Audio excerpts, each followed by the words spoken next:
अस्सलाम वालेकुम राना साहब। वालेकुम अस्सलाम। बैरिया टाउन में इस टाइम रेडी प्रॉपर्टी की बहुत ज़्यादा वैल्यू हो चुकी है। अब हमारे कस्टमर पूछते हैं कि हमें कोई इंस्टॉलमेंट के ऊपर प्रॉपर्टी दें, तो उसके बारे में कोई अच्छा, इंस्टॉलमेंट्स पे बहुत सारी प्रॉपर्टीज अवेलेबल हैं, विलास भी हैं, अपार्टमेंट भी आ रहे हैं। विलास और की शक्ल में कोई बता दें। अच्छा, विलास में डीएक्स विलास अभी इंस्टॉलमेंट प्लान पे ऑफर किए हुए हैं और उसका शेड्यूल आप हमारी टीम से ले सकते हैं। ये स्क्रीन पे डिस्क्रिप्शन में मैं इंशाल्लाह इसको शामिल कर दूंगा। तो इसमें 500 गज़ के विलास जो हैं वो इसमें डिफरेंट लोकेशंस हैं। डिफरेंट लोकेशन है सारी बैरिया टाउन में। फॉर एग्जांपल प्रीसिंक्ट 27A है, प्रीसिंक्ट 29 का एरिया, प्रीसिंक्ट 4 में और बैरिया हिल्स में भी हम ऑफर कर रहे हैं। ओके, और 500 गज़ के जैसा कि बैरिया के अंदर तो ये पैराडाइज विलास हैं। जी जी। और इसमें आप बता सकते हैं कौन कौन से प्रीसेंट आते हैं जिसमें आप विलास ऑफर कर रहे हैं। देखिए, हम तो पूरे बहरिया टाउन में ही कर रहे हैं। कस्टमाइज किस्म का पेमेंट प्लान बनेगा। टाइम फ्रेम हम लोग जो ऑफर कर रहे हैं वो 3 साल का है, लेकिन इसके अलावा भी अगर कोई बहुत कस्टमर ऐसे आते हैं जो कहते हैं कि मुझे तो 1 साल में चाहिए, 2 साल में चाहिए, तो हम अपने पेमेंट प्लान को कस्टमाइज पेमेंट प्लान के साथ रिवाइज करके हम कस्टमर की रिक्वायरमेंट के मुताबिक चलेंगे। और एरियाज यानी लोकेशन की आप बात कर रहे हैं तो उसमें बड़ा सिंपल है। अगर आप कहें कि बैरिया पैराडाइज लग्जरी विला के बिल्कुल सामने जो एरिया बचा हुआ है वहाँ पे 500 गज का प्लॉट लेके वहाँ पे बनाना है तो हमारे पास इन्वेंट्री मौजूद है। प्रीसिंक्ट 4 में इन्वेंट्री मौजूद है, बैरिया हिल्स में, और आप प्रीसिंक्ट 33 तक के एरियाज़ में चले जाएं। मतलब in all over Bahria Town Karachi जहाँ जहाँ भी 500 गज के प्लॉट हैं, हर प्रीसिंक्ट में हमारे पास इन्वेंट्री मौजूद है। इसमें कस्टमर की ओपिनियन को हम ज़्यादा वैल्यू करेंगे और उसके बजट के मुताबिक इंशाल्लाह हम अपना प्लान डिज़ाइन करेंगे। बहुत शुक्रिया। अच्छा, इसकी बुकिंग के लिए क्या तरीकाकार है?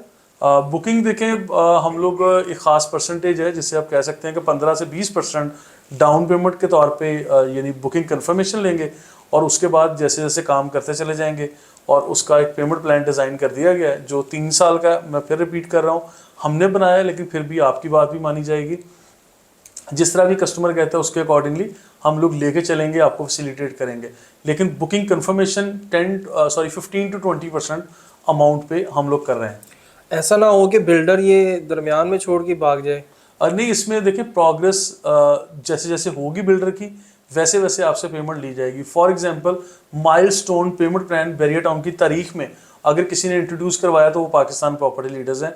हम लोग क्या करते हैं, किसी भी बिल्डर से पेमेंट प्लान इस तरह से डिज़ाइन करवाते हैं कि साथ साथ बिल्डर अपनी परफॉर्मेंस दे रहा हो और फिर साथ साथ हम कस्टमर से अच्छा, इससे पेमेंट्स करवाते हैं। पहले इससे पहले भी हमने देखा है कि पाकिस्तान प्रॉपर्टी लीडर्स ने कई सारे बिल्डर इंट्रोड्यूस करवाए हैं। जी जी, आपके कहने पे लोगों ने इन्वेस्टमेंट की है, बिल्कुल लेकिन अभी आगे स्ट्रक हो चुकी है। बिल्कुल। अच्छा देखें, बहुत सारे लोगों के साथ हमें चल के ये पता चलता है कि कौन कितने पानी में है। और फिर ये इन्फ्लेशन जो इस दफ़ा आया है इसको मैं जस्टिफाई करने के लिए नहीं कह रहा, जस्ट आपकी इन्फॉर्मेशन के लिए कह रहा हूँ कि नॉर्मली जब भी 3 से 5 साल तक का कोई भी प्रोजेक्ट डिज़ाइन किया जाता है पूरी दुनिया में 10 to 15% जो कॉस्ट वेरिएशन है या इन्फ्लेशन है उसको ऑलरेडी ऐड कर लिया जाता है। लेकिन ये पाकिस्तान की तारीख में या शायद दुनिया की तारीख में ये पहली दफ़ा हुआ है।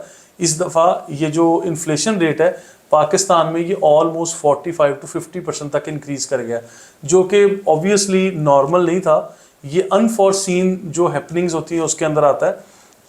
इसमें सिर्फ बैरिया टाउन के बिल्डर्स डिस्टर्ब नहीं हुए बल्कि पूरे पाकिस्तान में ऐसी डिस्टर्बेंस आई है। फिर डीलर एसोसिएशन या गवर्नमेंट ऑफ पाकिस्तान या बैरिया टाउन मैनेजमेंट जैसी जैसी चीज़ें डिसाइड करेगी तो हम लोग इंशाल्लाह इसको वैसे ही लेके चलेंगे। और इसके साथ साथ मैं सॉल्यूशंस भी बताता चलूँ।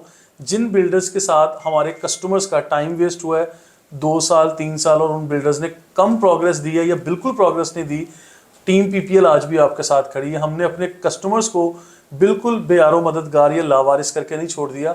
हम अपने कस्टमर्स को आज भी ऑफर कर रहे हैं कि भाई आएँ, हम आपकी इन्वेस्टमेंट जहाँ स्टक हो चुकी है वहाँ से निकालते हैं, एक ऐसे प्रोजेक्ट में लेके आते हैं जिसमें 90% तक, यानी मिडवे रेजिडेंसी का प्रोजेक्ट है, कैलिफोर्निया का टेक मॉल खड़ा हुआ है, यानी जिसकी ग्रे स्ट्रक्चर बिल्डिंग बन गई है।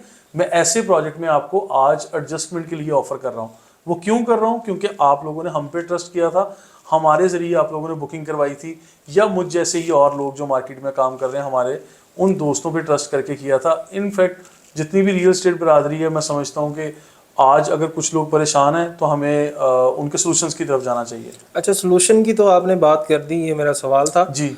बिल्डर की। आप बात कर रहे थे कि इन्फ्लेशन रेट और चीज़ें बढ़ी हैं, तो इसमें देखें ना बैरिया टाउन में डिफरेंट बिल्डर्स जिनके नाम मैं अगर मेंशन करूं तो वो यहाँ पर काम कर रहे हैं ये सब चीज़ों के बावजूद कि जिन्होंने आज से 3 साल पहले बुकिंग पकड़ी हुई थी वो आज भी चीज़ों को ऑन कर रहे हैं और वो ऑन साइट हमें काम होता हुआ नज़र आ रहा है। बिल्कुल। तो जो लोग इस चीज़ से निकल चुके हैं कि उन्होंने चीज़ें मतलब वैसे ही लोगों को बेयारो मददगार मतलब छोड़ के चले गए हैं, हेल्पलेस छोड़ के निकल गए हैं, वो फ्रॉड करके।